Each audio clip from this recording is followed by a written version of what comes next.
बिस्मिल्लाहिर्रहमानिर्रहीम। नाज़रीन, आज के इस सेशन में हम आपके लिए जो वीडियो लाए हैं वो हार्ड रोलिंग और कोल्ड रोलिंग के अमल के दरमियान क्या डिफरेंस है उसके मुतालिक जो है वो हम कंप्लीट जो है वो डिस्कस करेंगे और साथ में जो है वो आपको दिखाएंगे कि किस तरह जो है वो ये रुनमा होती है हार्ड रोलिंग और कोल्ड रोलिंग। तो चलें नाज़रीन, अब हम बढ़ते हैं वीडियो की जानिब। तो नाज़रीन, सबसे पहले जो है वो हम बात करेंगे हार्ड रोलिंग की। नाज़रीन, हार्ड रोलिंग के अमल के अंदर जो है वो मेटल को दो रोल्स के दरमियान से गुजारा जाता है जो मुखालिफ सिमत में यकसा रफ्तार से घूम रहे होते हैं और इस अमल के अंदर जो है वो मेटल का दर्जा हरारत जो है वो रीक्रिस्टलाइजेशन टेम्परेचर यानी कि जो पहले से ज्यादा टेम्परेचर रखा जाता है उसके दरमियान होता है। नाज़रीन, रोल्स के दरमियान जो है वो फासला मेटल की थिकनेस से हमेशा कम होता है ताकि जब मेटल इसमें से गुजरे तो इसकी साख जो है उसमें तब्दीली जो है वो वाक़ हो जाए। नाज़रीन, इस अमल में रीक्रिस्टलाइजेशन का दर्जा हरारत जो है वो मेटल को वर्क हार्डनिंग से बचाता है। इस वजह से हार्ड रोलिंग की गई मेटल में जो है वो सख्ती नहीं होती। रोल्स के दबाव से मेटल के ज़रात जो है वो ज्यादा लंबे हो जाते हैं और चूंकि आउटपुट की सिमत में रफ्तार ज्यादा हो जाती है इससे इखराज की रफ्तार जो है वो दाखिले से ज्यादा होती है। नाज़रीन, ये थी हमारी हार्ड रोलिंग जो है जिसके बारे में आपको बताया। अब हम चलते हैं कोल्ड रोलिंग की जानिब ना। नाज़रीन, कोल्ड रोलिंग के प्रोसेस में इस अमल में जो है वो मेटल को रोल्स के दरमियान से उस वक्त गुजारा जाता है जब इसका दर्जा हरारत जो है यानी टेम्परेचर जो है वो रीक्रिस्टलाइजेशन टेम्परेचर से कम होता है। कोल्ड रोलिंग का मकसद पहले से हार्ड रोलिंग की गई मेटल को हमवार, चमकदार और साफ सतह जो है वो देना होता है।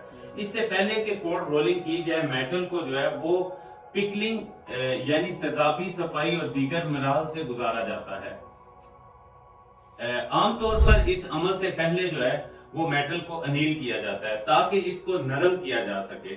फिर जो है वो आखिरी बार जब रोलिंग की जाती है ताकि दुरुस्त नाप और साफ सतह जो है वो हासिल हो। नाज़रीन, अब हम जो बात करेंगे कि हार्ड रोलिंग और कोल्ड रोलिंग के दरमियान जो फर्क है और उसके लिए कौन से जो पॉइंट्स हैं उनको मद्देनजर रखा जाता है, अब हम उसकी बात करेंगे। नाज़रीन, अगर हम बात करें हार्ड रोलिंग की तो हार्ड रोलिंग के अंदर जो है वो मेटल को रोल्स में डालने से पहले रीक्रिस्टलाइजेशन टेम्परेचर से ज्यादा जो है वो उसको गर्म किया जाता है। अगर इसी पॉइंट में नंबर 1 पॉइंट में सेम में हम कोल्ड रोलिंग की बात करें तो इसके अंदर जो है वो मेटल को रोलर्स में उस वक्त डाला जाता है जब उसका दर्जा हरारत जो है यानी टेम्परेचर जो है वो रीक्रिस्टलाइजेशन टेम्परेचर से कम होता है।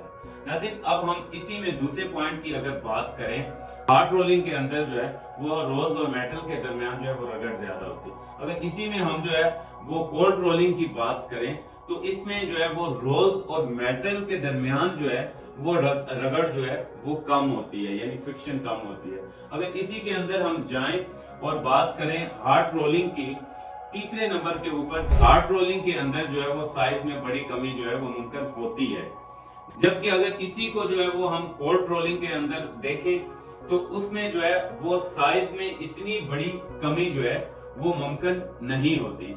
नाज़रीन, अगर हम फोर्थ 1 पॉइंट की बात करें तो इसके अंदर नाज़रीन दुरुस्त नाप हासिल करना जो है वो मुश्किल होता है हार्ड रोलिंग के अंदर, जबकि इसी को ही अगर कोल्ड रोलिंग में देखें तो उसकी जो मेजरमेंट्स हैं वो दुरुस्त और आइन जो है वो हमारे साइज के मुताबिक जो है वो हासिल की जा सकती है।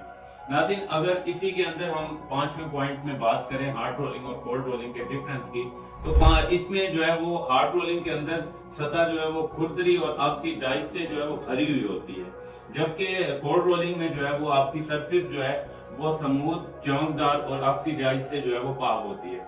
नाज़रीन, अगर इसी के अंदर हार्ड रोलिंग में डिफरेंस देखें जो लास्ट वन भी है हमारा, तो इसमें जो है वो वर्क हार्डनिंग का जो है वो असर नहीं होता हार्ड रोलिंग के अंदर, और कोल्ड रोलिंग के अंदर जो है वो जो है वर्क हार्डनिंग जो है वो अफेक्ट होती है। तो नाज़रीन, ये हमारी जो वीडियो थी वो हार्ड रोलिंग और कोल्ड रोलिंग के मुतालिक थी। उम्मीद करता हूँ कि आपने खूब एंजॉय किया होगा। इसी के साथ आपसे इजाजत चाहते हैं। अल्लाह हाफिज।